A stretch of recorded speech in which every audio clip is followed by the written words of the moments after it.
I just wanted to take a few minutes to briefly share some of the most exciting uranium news of the week.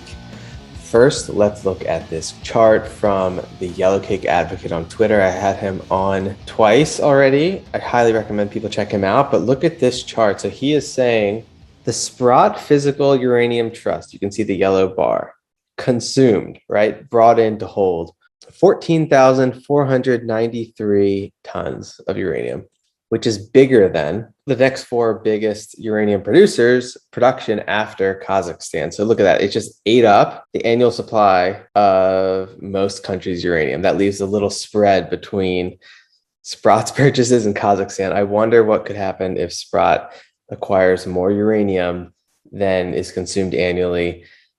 We'll have to look more into those dynamics. We've also got to check out this other chart from the Yellow Cake Advocate on Twitter. Look at this. So he's comparing 2020 top uranium mine production versus Sprott. So the top 10 uranium mines production versus Sprott's purchases in however long they've been doing this, a few months. Essentially, what is showing is that the Sprott Trust eats up the production.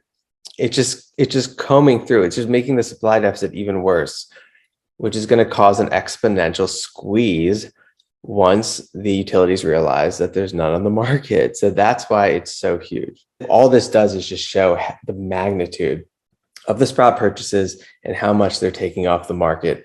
Very huge, very important. That's why what Sprott is doing in terms of buying this uranium and taking off the market is hugely important to watch.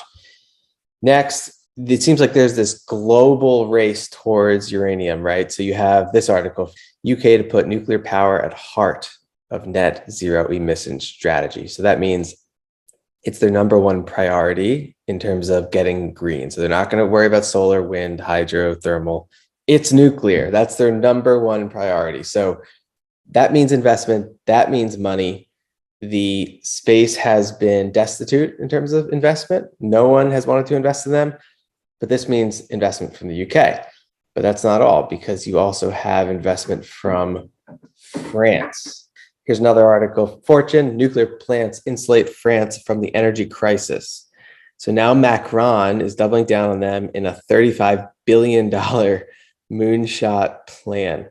So this is major because they are also in the uranium business. It's also a major, major priority. So you have countries around the world going big onto uranium. All that means is more money being pumped into the space, a space that hasn't had any investment for a long time. And this is a reversal from Macron's earliest stance to shut down nuclear reactors. That's what's huge about this, and that's why it's volatile and exciting. And actually, they're going big on small modular reactors. Here's another article. Again, France is hugely in the uranium business. France to build small nuclear reactors by 2030 and export push.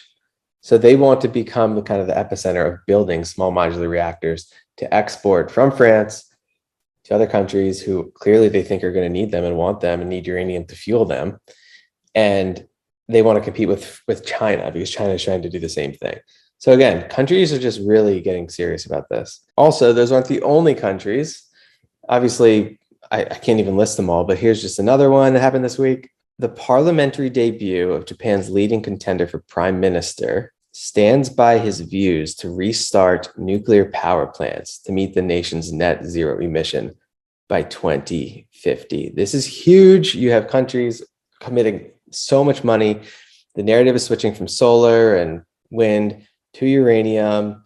It's going to become the next green wave. And once that happens, it's going to become a growth sector from a base of zero investment, supply deficits.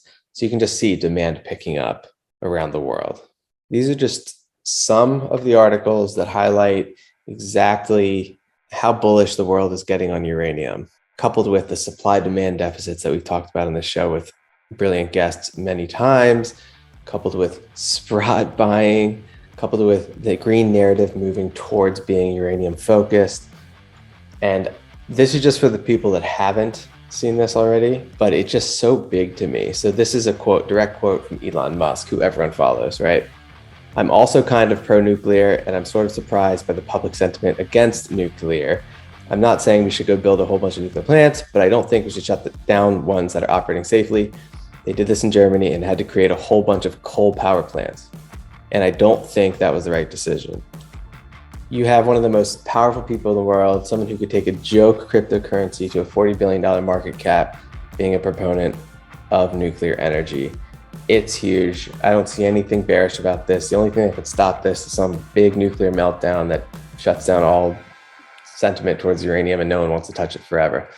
That's it. And then they have to go back to fossil fuels because renewables won't cut it. Not a good future. But anyway, invest accordingly. There are lots of great early stage investments out there. This is not the only one. In fact, it was mostly an early stage investment a few months ago before this big run up and before Sprott started buying. So invest accordingly. I wouldn't go all in here because, it's already moved. Yes, everything is pointing to a fantastic bull run in this space.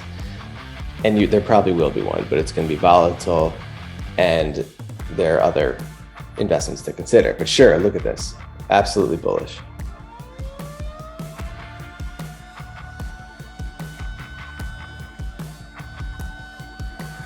This discussion is for informational purposes only.